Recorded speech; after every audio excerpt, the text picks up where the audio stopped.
Welcome to the Nerd Party.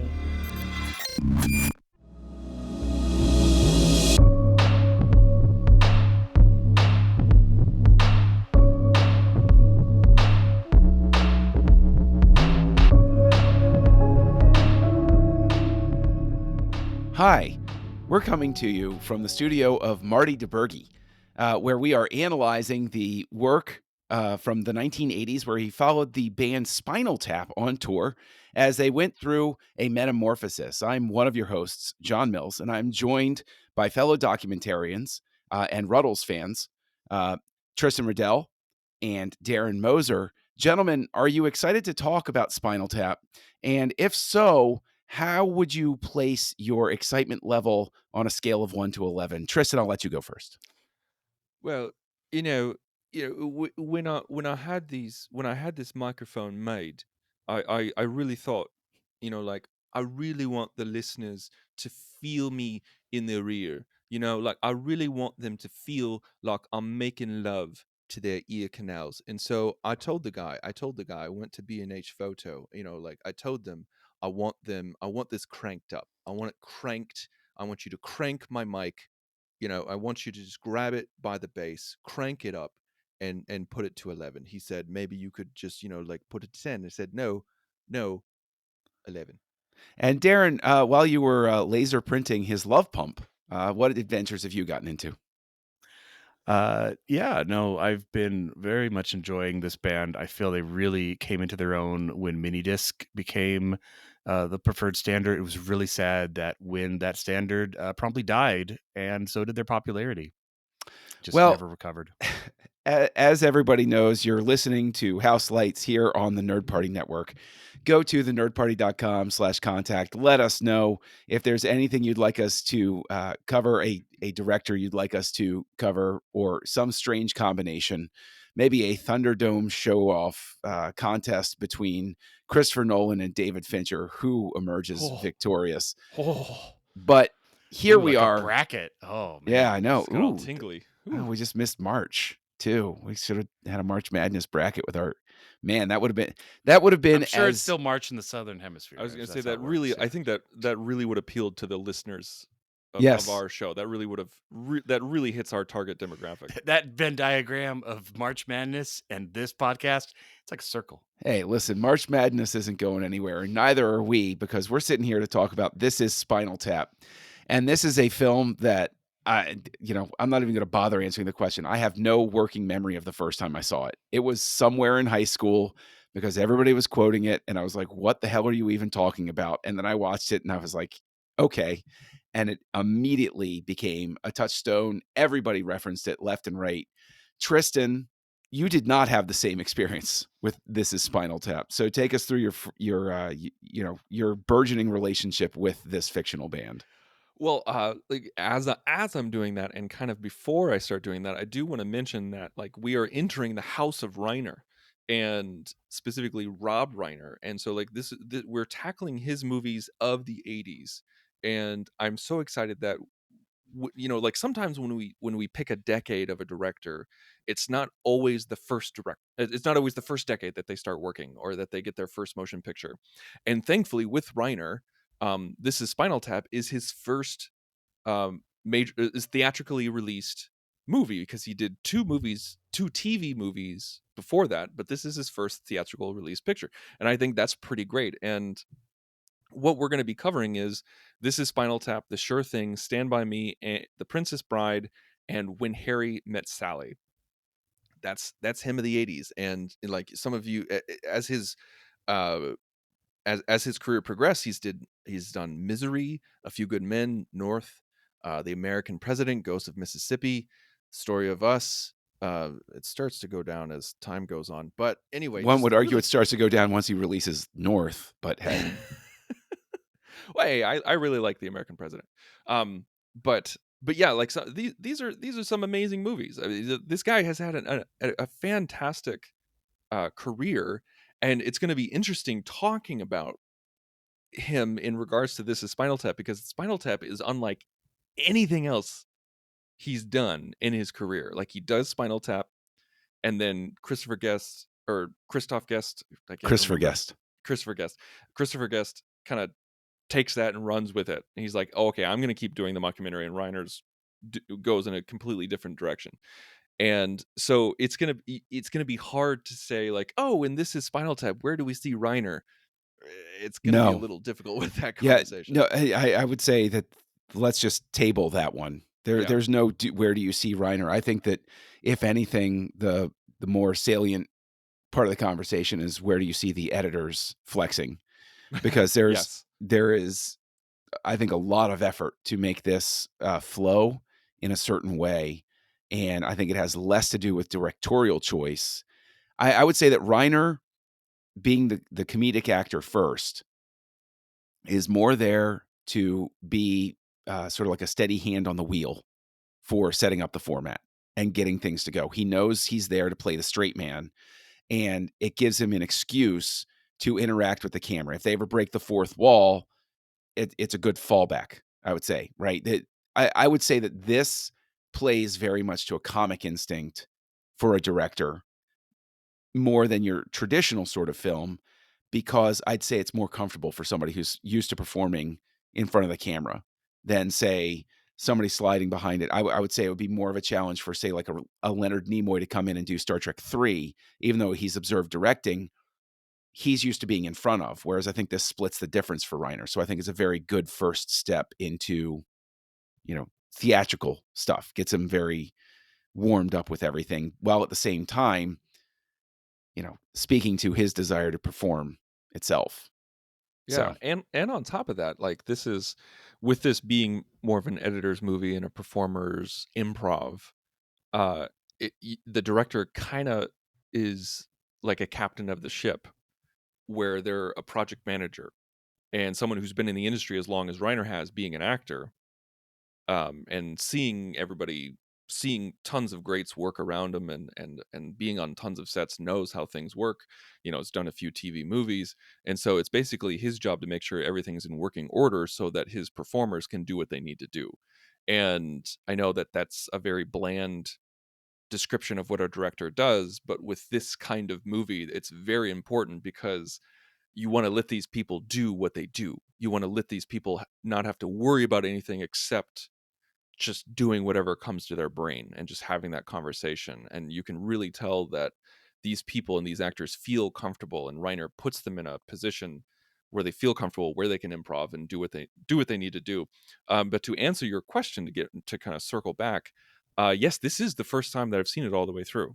100% first time I've seen this. I've seen bits and pieces here and there. I've known a little bit about the history. I know about its cultural impact. I know it's on tons of top 100 lists, and like it's on the 1001 movies that you need to see before you die. I think it was inducted into the oh geez, what's that, the American Film Preservation, whatever that's called. is it the registry, National Film Registry or Yeah, the something? National Film Registry. Yeah. I think that was done in 92. And then Reiner had another film, I think it was in 2016, was The Princess Bride. So he has two films in there, in the registry. So that's pretty awesome. But no, I was never one for this type of movie. Like my wife is a big fan of Guest. But she actually hadn't seen this movie either. So she'd only seen the Guest directed films. So she hadn't seen this one. So both of us watched it for the first time last week. Very cool. Looking forward to delving more into that. Darren, is this a tried and true classic? Is this a permanent entry into your VHS stable? I was gonna say, when you own it on VHS, DVD, Blu. No, I'm just kidding. I don't own it on any of those. No, this was probably another living with film students in college, and so someone had it on their DVD rack. I mean, that's where we would start. If before we went to Blockbuster down the street, we would just look at our combined DVD collection, because there was so much to take from. And yeah, so that was my first introduction to This Is Spinal Tap. I probably haven't watched it since then, so like early aughts. It's been a while, but yeah, it's bizarre, because yes, you can tell there's a lot of improv going, kind of a so and so is going to interject a word, and then the other person has to kind of run with it. Like they'll start to say like, "Oh yeah, when we did that we went on tour. We went to that city, and then one will say like Memphis, and then they just have to run with Memphis because they'll agree and just keep going. Like they never contradict each other.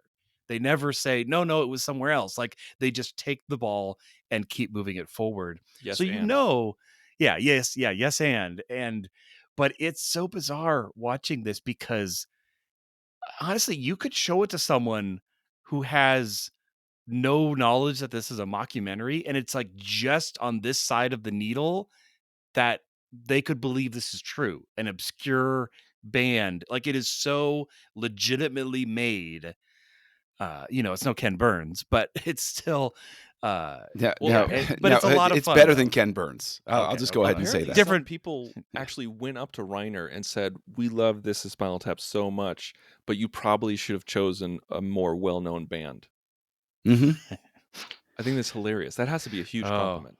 It is a huge compliment, but I think that has just as much to do with the fact that Christopher Guest, Michael McKean, and Harry Shearer are not the most household names, not just in 1984. And they're also not very recognizable, like visually. Like they're very made up. Yes. Well, but I mean, Michael McKean had been on Laverne and Shirley, and so he's been on network television, but he's still treated, and maybe this is the strength of Reiner, is that even though he is somebody who's been on television, he's given the opportunity to sort of blend in and not,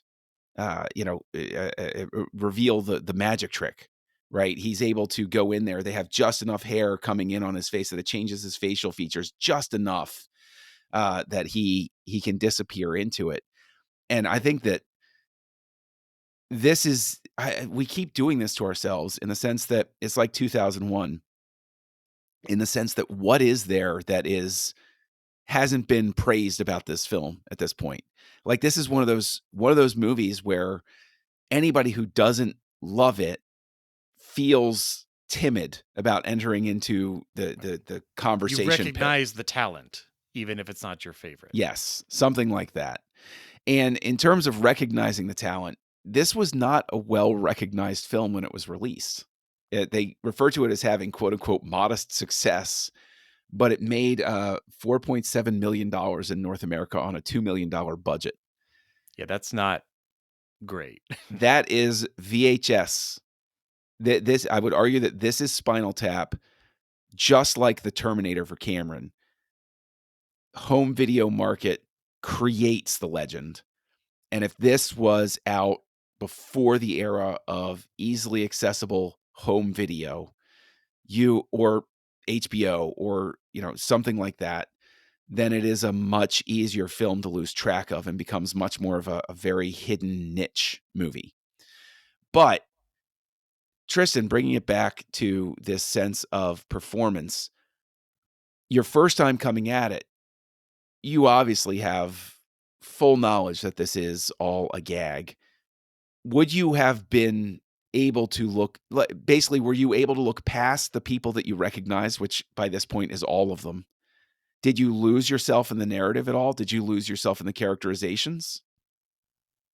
Oh, ooh, that's a solid question. I want to say yes, but I think I'd have to honestly say no. This is like at the beginning, it was very much, like it's Rob Reiner. Rob Reiner's always looked like that. Besides, Mhm. when he was in All in the Family. But when like when Michael McKean comes on, you're just like, wait, is that Michael McKean? Like that has to be because I didn't know who was in this movie. Like I really didn't know who was in this movie, and like I was like, Michael McKean is so young. His face is so angular. Oh my gosh. And then when a guest comes on, I'm just like, wait, is that one guest? I think that one's guest. Like it's so basically for the first 5 to 10 minutes, you're playing that game of, is that so and so? Oh man, that's Michael McKean. That's guest. That's Shearer. Holy crap, that's Fran Drescher. What is she doing here? Billy Crystal and Dana Carvey? Okay. All right, sure. Why not? Why not? So you're playing that game for a long time. And then once you're past that, it's not so much the characterizations that get me, it's just the reactions to the events that are happening around these people. Like when you look at, Guest is playing Nigel or McKean as Hubbins, um, or Shearer as Derek. I'm not really thinking like, oh, that's such a Derek thing to do, or that's such a Derek thing to say. I don't think the characterization is that unique, because I feel like they're all kind of on the same level and they're doing all kind of the same character, except for, there's a Yoko character that, Hubbins is involved with, and, you have that storyline. But so I wouldn't really say that I got lost in the characterizations. I just was interested to see how these characters were going to react with whatever mediocrity was coming their way. Darren, was this ever a film where you didn't know who was in it, like who all the players were? And did that enhance your viewings through the years? But like, have you lost any of that magic now that you know how the trick was done? No, because like I was saying, this is early enough. It's long ago enough, 84, that a lot of these actors look different, and they're also wearing wigs or stylized. And I mean, obviously they're known actors, but not to me. Like I don't know them enough to have that be a factor in pulling me out of the story. So yeah, I mean, I recognize Fran Drescher and I recognize some of the other, mostly because of her voice, but like, but that's what we all do. But no, it was fun because I've just, again, kind of start to feel yourself falling into it of like, was the producer actually a producer who they just grabbed to just do this? And I know everybody, but you have like the janitor. Like, is that just a janitor who, they said, hey, come over here and do this, and you're going to be in 2 shots? Like, obviously, I know that didn't happen, but that could have happened. And it's just the interesting thing for me in looking up about this movie after the fact was because I was like, this feels like a Saturday Night Live movie. This feels like a sketch movie because it's Mhm. really these little moments of the band gets lost backstage and can't find the stage. Like that's a gag. That's a gag moment. The building the set at the wrong scale or being stuck in the on stage elements until the song is over. And then I looked it up and like, yeah, that was the original, genesis of this was kind of a sketch comedy. And it still holds to those roots, but I think it does a great job because of the mockumentary style of fleshing that out into, I mean, it's only 82 minutes.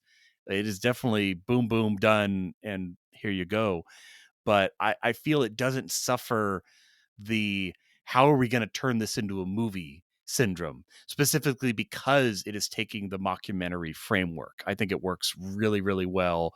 Like it's behind the actor's studio. It's shot so straight.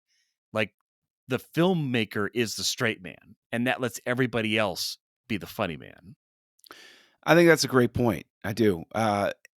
And sort of going along with that, Tristan, do you think that it is that structure, the fact that it doesn't get too far away from quick sketch bits, that it's just a quick succession of sketch bits, that it do you think that that makes the storytelling more successful and more engaging as a quote unquote documentary format? The fact that it doesn't seem to be following a rigid script, that it's not trying to, it never feels like it's trying to force a point. It has vignettes that you're used to seeing chopped together in a documentary.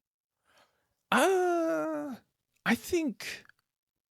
Okay, I'm going to answer your question with a little bit of a story time. So, we watched This Is Spinal Tap in preparation for this podcast, and then a couple days go by, and we couldn't figure out what we were going to watch, and so I was like, let's watch a bad movie. Let's watch a movie that's ridiculous, just to blow off some steam before we go to bed. And so I was just like, oh, we just watched This Is Spinal Tap, Like Mystery Men. yeah. Hmm. I still can't believe we reviewed that one. But we watched Spice World, the Spice Girl movie, where they're followed around. They're on tour, not kind of on tour, like they're in preparation for a live show and everything like that. And if you want to see a movie about nothing, that has no plot whatsoever and is filled with ridiculous events, like way over the, like even alien visitors kind of thing, that's treated completely normal, watch that movie. It's fantastic, but it's horrible. It's fantastic, but it's horrible. That is a movie about nothing. That is a movie that feels like there's no structure and is aimless. Spinal Tap didn't feel aimless to me. It didn't feel, and I'm not saying you said that, but it didn't feel like there was lacking any structure, because even good documentaries will have beginning, middle, and ends, and have sections and scenes that tell a cohesive story. And I think this does this very well. You can tell that Reiner and Guest and McKean, Minshir, they've seen their fair share of documentaries. Like you cannot make this kind of movie without being well versed in the format, and this follows that format to a T. Like this is very much like like Documentary Now on IFC. Have you guys seen that show? No. It's phenomenal, because every episode is a parody of a well-known documentary, and it's Bill Hader and I can't remember his name. He was on SNL. No one knows his ethnicity. Fred Armisen? Yes, it's Fred Armisen. It's Isn't it terrifying that I knew exactly? You said that as like, yeah, Fred Armisen. Gotcha. I'm so glad that you knew. But it's by Bill Hader and Fred Armisen. And if you like Spinal Tap, you need to watch Documentary Now. I think it's on Netflix.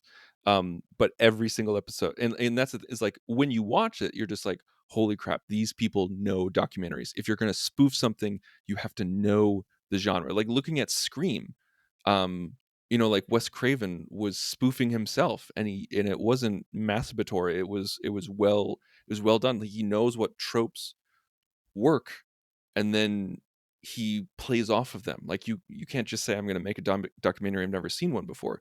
So I think I argue with your premise. I think this very much has a point and is very much going towards something. Oh, I wasn't saying that. I was saying that this had the loose structure.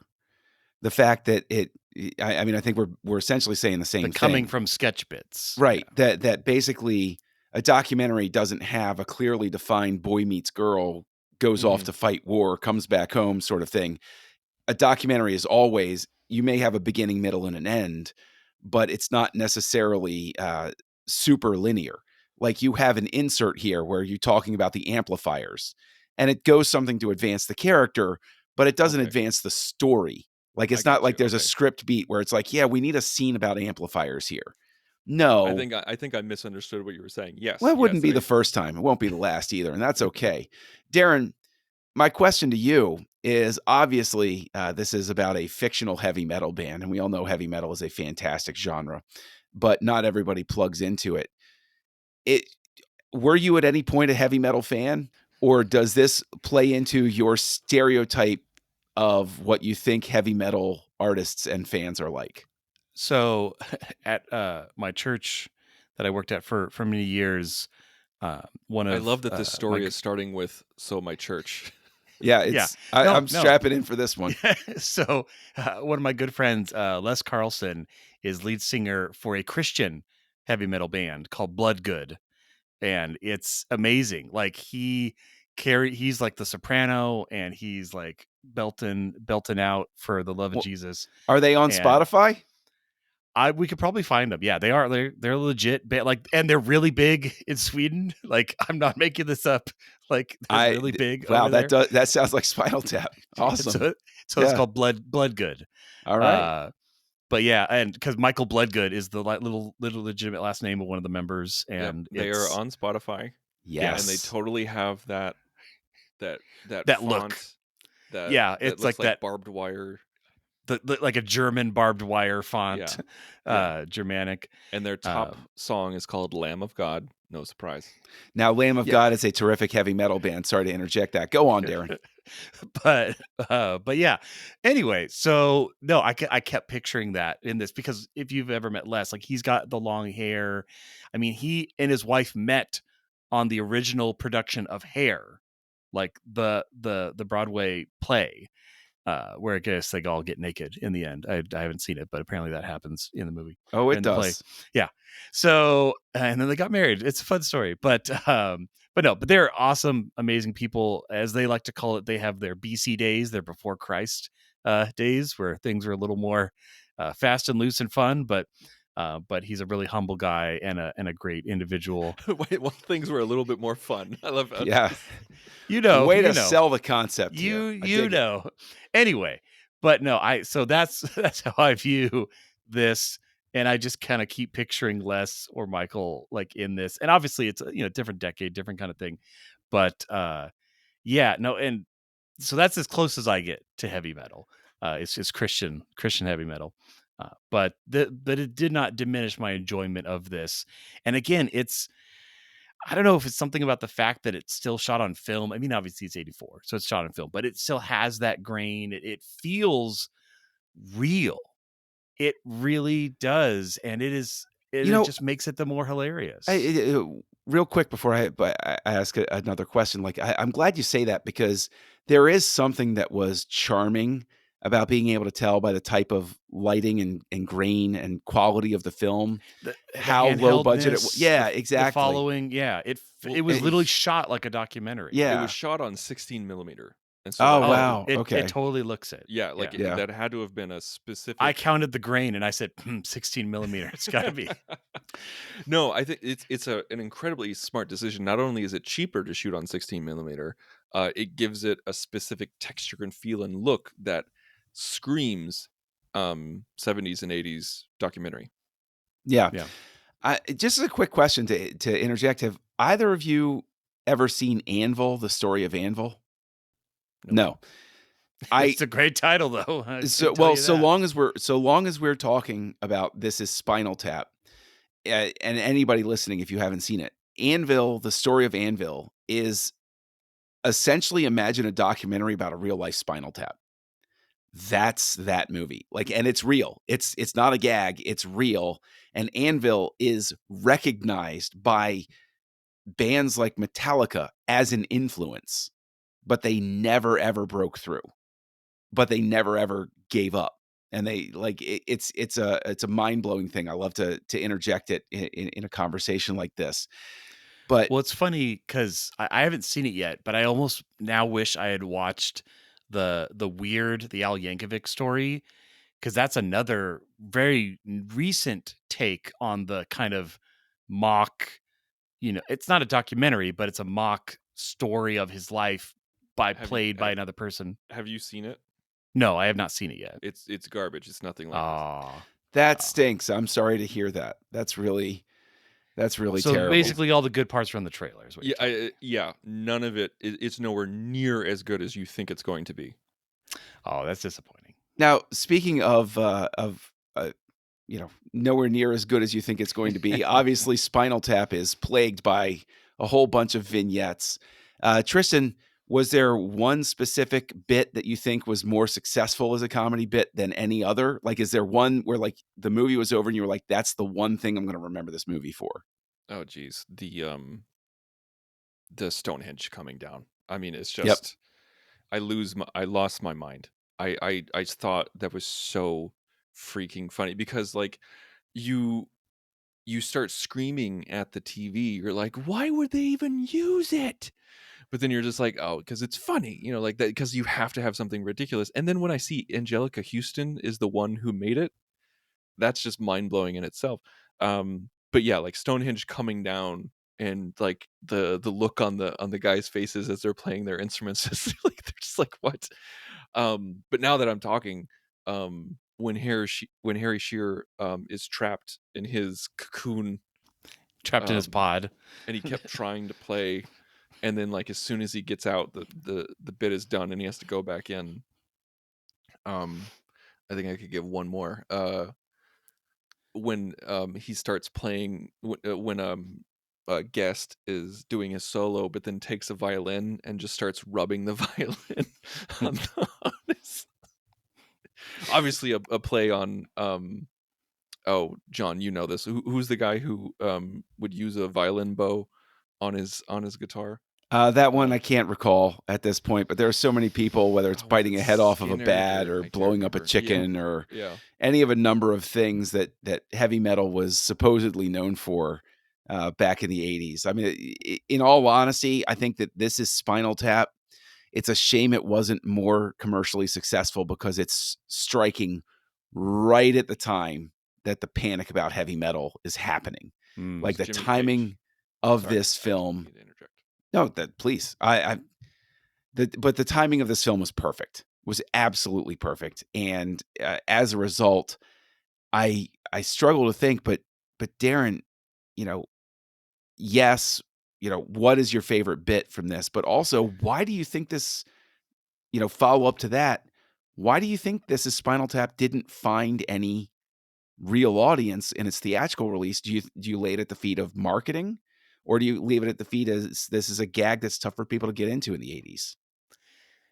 Yeah, I mean, as Tristan kept listing all the good ones, I had to start thinking of new things. But no, I really like the stuck under the stage and can't find their way out, as I think it's hilarious. And I was almost expecting it to go like a step further, where like you finally see them bust through and like everyone's gone. And it's just like they just missed it, and everyone's pissed off because they missed their concert. But obviously, that wasn't the butt of the joke. But I did kind of see where it was going, because I'm like, they're going to come and find that guy again because they went the wrong way. And then 2 seconds later, there he is again. He's like, you made a wrong turn.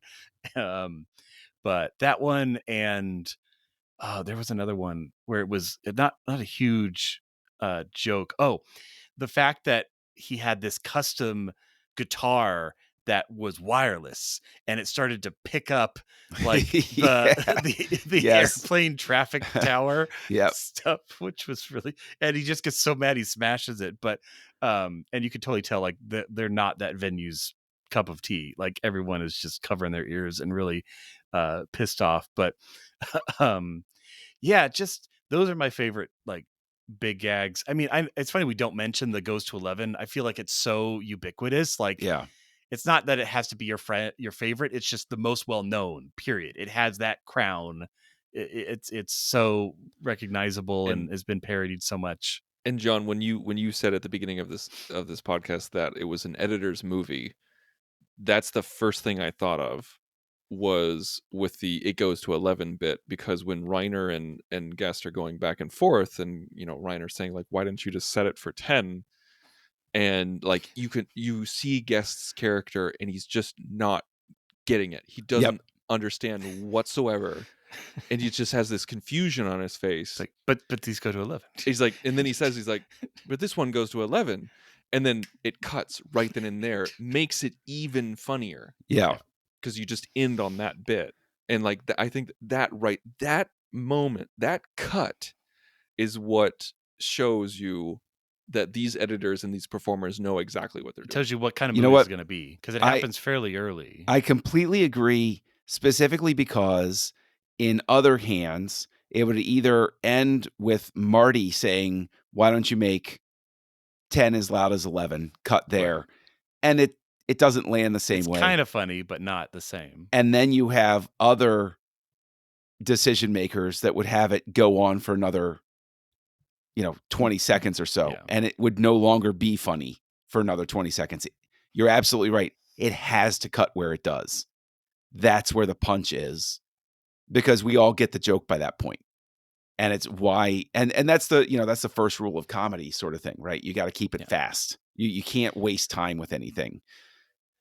But yeah, to answer your second question, John, I almost wish I could look up, what came out in 1984 March. Like, what was it up against? Like, that's not really a hot ticket window where was like Top Gun coming out the same week and they just got trounced. But I feel like maybe it's just a perfect storm of not enough marketing. You don't have the internet, so you don't have this kind of like, this would have thrived on the internet culture. Like everyone would start talking about it. It would be like you'd have memes and clips that would just go everywhere and proliferate because it's a soundbite movie. It would spread like wildfire now. But I don't know specifically why it didn't find it, but it does make me sad though, because we've heard Matt Damon talk about this topic of the home video release and how that like is very much what kept Spinal Tap, why we're talking about it now, why it didn't just blip and go away, is that it stayed relevant enough and got rediscovered through home video. And again, that's really kind of gone. Like that secondary market isn't really there anymore, and it has totally changed the types of movies that can be made and the gambles that can be taken. But I wanted to know, John, what is your favorite Spinal Tap? Can't be any of the ones that we talked about, obviously. That's I, just kidding. there are plenty. I mean, obviously, all of these things. I love all of these things. But one of the jokes that I've always hung on to, because I just think it is absolutely one of the most brilliant jokes, because they never draw attention to it. And especially when you're much younger and you don't quite get it, and one of your friends has to explain that they all have herpes sores in the same scene, and they're all sitting there talking, and nobody's acknowledging it. Nobody's covering up the sore. Nobody's anything like that. And it's all just sitting there. And once you get the joke, you go, oh no, right? And it's just this brilliant little moment. And that's where I think that like it demonstrates where the real the real strengths of the movie is knowing when to lean into the joke and when to let the audience work for it just a little bit. And so I've always loved that. I've loved the fact that nobody breaks when he says that St. Hubbins is the patron saint of comfortable footwear. Nobody laughs. He just tosses that off and keeps going. And it's like, that's just one of those moments where it demonstrates how everybody is just in sync and everybody's going along with it, and nobody's gonna be the first one to break. And so those are the sorts of things that I hold on to in the movie at this point. Yeah. One thing about the herpes thing, which I had that discovery moment. Like I remember that discovery moment where I'm just like, oh wait, all of them have it. Oh god. But apparently I looked this up, and there was a whole subplot that was filmed but cut, where they had an all-female band open for them, and they all hooked up with them at the same time and got and got herpes from the all-female band. Still would have been funny, but I think the way that it ends up is funnier. Oh, absolutely. Just because of the way they play. So again, speaking to that point, that's an editor sitting there talking with the director saying, I think we could cut that and it still works and it's still funny. And a director, whether you it's keep your best material. You can't right. be like, oh, well, we need 20 jokes. Well, if 15 jokes are bangers, you cut the other remainder if you can. Well, I want to ask both of you, do either of you have any memory of how much more relaxed airport security used to be? Because every time I watch that scene, I'm like, man, I wasn't flying for a long time, but I never realized I'd missed I used to think it was a hassle in the 90s to go for a flight. Oh my Lord. Like you look at it now and you're like, how much less stress was there with the security line? Or you just go and people watch. That was a thing. Because nobody cared. It's a like boring building with planes. Yeah. Mm-hmm. No, I was 15 when 9/11 happened. And so like I was in high school, so I didn't actually do that much flying. Like I flew like maybe 3 times before college, like and then I flew all the time for my career. But no, I don't have that too many memories of stuff being that laxed. Well, I didn't fly a lot. I hate flying. Flying is awful. It's terrible. I don't like to be in a pressurized aluminum bullet hurtling through the sky. But I flew enough times. You make it sound so appealing. Hey, listen, man. Yeah, my best day up there is only as good as somebody's worst day working the maintenance line. So I'm not thrilled with that. But actually, before we move forward, March of 1984, around the same time that This Is Spinal Tap got released, the weekend it came out, it was up against Against All Odds, which is a movie that came and went and nobody remembers all of that stuff, except for, I think the Phil Collins song was part of that. You had Repo Man, you had Harry and Son, which is a big, directed by Paul Newman sort of thing. And This Is Spinal Tap comes out. And then very shortly afterward, you have Children of the Corn, which is a Stephen King horror movie. There was a re-release of Pete's Dragon. And then you have Splash, starring Tom Hanks and Daryl Hannah, come out Oh. shortly afterward. And then you're done. And then after that, you have Police Academy come out, which everybody may love to make fun of it now, but it was a hit. So I think that March 1984 just winds up being bad timing for them. And because by the end of that month as well, Romancing the Stone comes out. So it's like those are 3 sizable hits that just basically made it impossible for Spinal Tap to really find an audience in March of 84. So, and it's also like, how do you market this movie? Like, how do you tell someone what it is and what they're kind of going to experience or expect? I mean, obviously, it's not like The Matrix where you can't be told what The Matrix is. You have to see it. Like, I never understood that tagline, but I would struggle to try to quantify how to explain Spinal Tap to someone who's just going in cold, and I want them to watch it.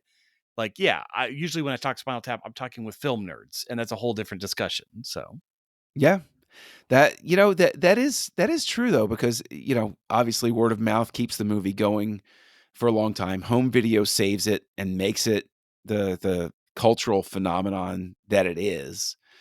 But I'm going to ask I'm going to ask you, Tristan.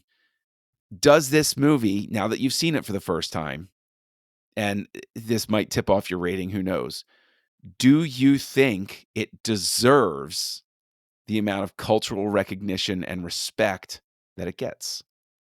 Yes, I do. I do think, regardless of how I feel, positive or negative, I think I definitely understand why this gets the attention that it gets. I mean, you look at what was going on in 84 and like even just the late 70s and early 80s about what bands were going on and who was waning, I mean, like the Stones were getting into their 40s at that time. Like that's like for a rock star in their 40s, like they even make that joke in the, like who wants to be a rocker at 45?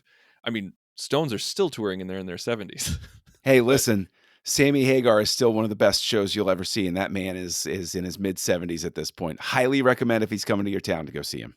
Oh, yeah, this is not a criticism of age whatsoever. It's just during this time, like rock stars had a shelf life, or at least it was perceived as a shelf life. And like there were so many hair bands and so many people who were rock gods in the 70s. And then the 80s come around and things change. Music tastes change, bands change. And like you got like you have it's like the age of George Michael is happening, like things like that. Not to pick on George Michael, it's just like it's an easy pull. But it's the I was trying to say Boy George, not George Michael. I was trying to say Boy George. Yeah, okay, all right. But either Yeah, one would have that worked, tracks. I think, really, actually. But it's just like they're kind of, their age is over, and I think a lot of bands were figuring this out, and so to take it and also like if you look at some of the comments from people from Aerosmith or like Ozzy Osbourne himself, like they didn't laugh while they watched this, because they're like, yeah, this is this is a documentary. Like, we're laughing at it, but they're like, no, this is our lives. And some people actually didn't think, like, some people didn't think it was funny because it was so accurate, and some people didn't think it was funny because it was so accurate. Like it was interesting. Nobody see likes that being kind the of- butt of the joke. Right. And this one very much, like, we see it as walking the line, other people didn't.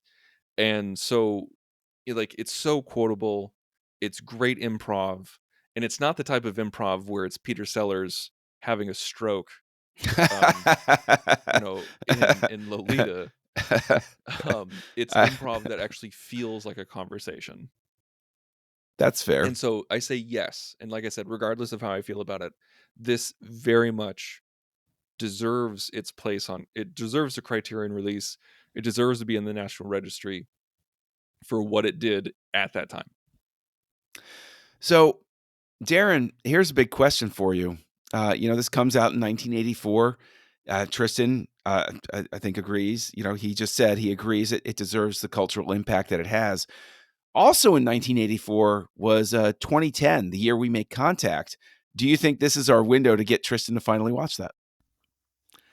I mean, I thought we weren't watching it because you were worried it wouldn't hold up again. That's true. I And you was were afraid of worried. that. Yeah. I know I'm all on board for Tristan watching 2010. I think that would be a lot of fun, especially. I'm still amazed he gave 2001 a 5. I'm not complaining. I I'm mean, you just guys really sold 2010, so it's a lot of fun. It is really good. If you're I like, this is Spinal Tap, then no, I'm just kidding. There's no correlation between the two. there you go. Perfectly. Perfect segue right there. Absolutely. But Darren, just as like a final thoughts sort of question. When you come to Spinal Tap for the first time compared to now, do you laugh still the same way that you did back then? Or is this one where the joke has gotten old enough that, sort of like it's a comfortable like there are comedy movies. You and I both agree. Planes, Trains, and Automobiles. Tristan's a monster, but you and I agree. We still laugh very much at that film. Tristan doesn't share the tradition. That's a different way of putting it. But yes. He's a monster. Do you still laugh at This Is Spinal Tap the same way you did the first time you saw it? Or is this something where it's like, the joke's a little old, but, and you appreciate it's like an old friend that maybe you don't have too much in common with anymore, but, you still have affection. I mean, it's a tricky answer because I'm pretty sure the last time I watched this was when I was in college. So it's been 20 years because it's not like, I mean, I don't own a copy and I'm never like chomping at the bit to watch Spinal Tap. Nothing wrong with it, but it's like, there's a lot of new movies and other movies to watch. But I will say that with almost fresh eyes, because I don't know where this is going. I don't know where the story is going to be. I remember the pod and the these go to 11, and I had forgotten the mini Stonehenge, but once they started going that direction, I literally saw him write 18 inches and I'm like, oh God, this is gonna go very bad. So no, it was really almost a fresh viewing and it still held up. It's funny. It, like I said, it toes that line because comedy is hard, guys. It could very easily been like half of these jokes fall flat, and especially with these kinds of personalities, if any of these personalities become annoying, you're done.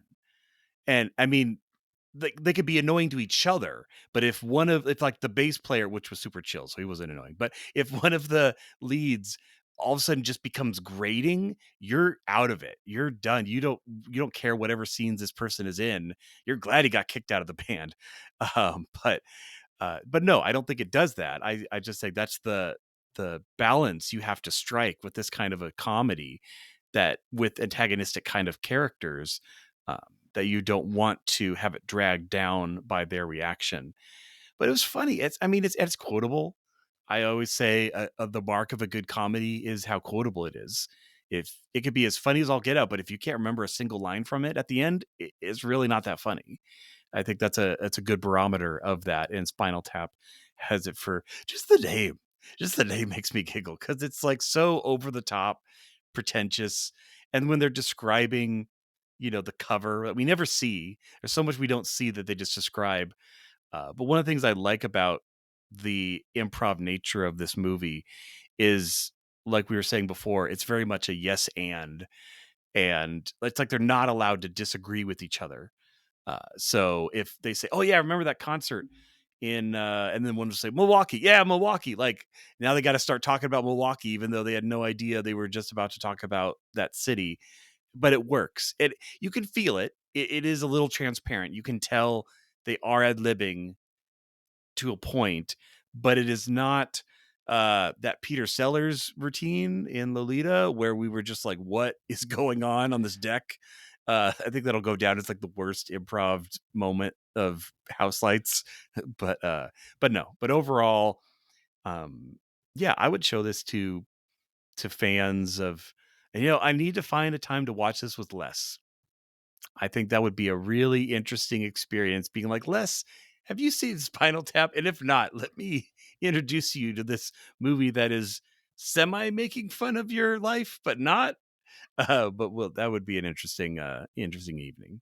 Well, anybody who's a fan of heavy metal will absolutely get a kick out of I think they would. I think he would. album titles like "Smell the Glove" and "Shark Sandwich," and all of those sorts of things. But here we are.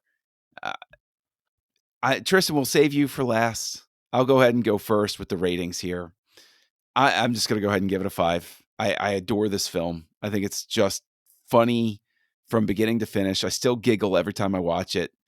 In terms of quotability, I can recite this film backwards and forwards pretty much. And I think it remembers the number one rule of comedy, which is make it fast. Just keep moving, don't fall in love with your gag, and just keep running forward, and don't look back. Keep running. And I think it works in every possible sense. Darren, where do you fall with it? I was I was trying to think, just with, again, not having watched it very often. But you know what? For being the first kind of mockumentary, it has a very difficult time, which I think also was probably in how difficult it was to market. Because it's like, well, what is that? Like, it's an ongoing gag. How do you talk about that and share it? But it's trailblazing. It set up, so many of these types of movies, and pretty much every joke lands. Like, there's really nothing I can think of where it just went off the rails, or something like that. So I wouldn't say this is like my favorite movie. Like, I mean, I haven't watched it in 20 years. I don't own it, but every time I watch it, of the 2 times I've watched it, I've enjoyed it, and it's been a lot of fun. So I'm going to give it a 5 as well.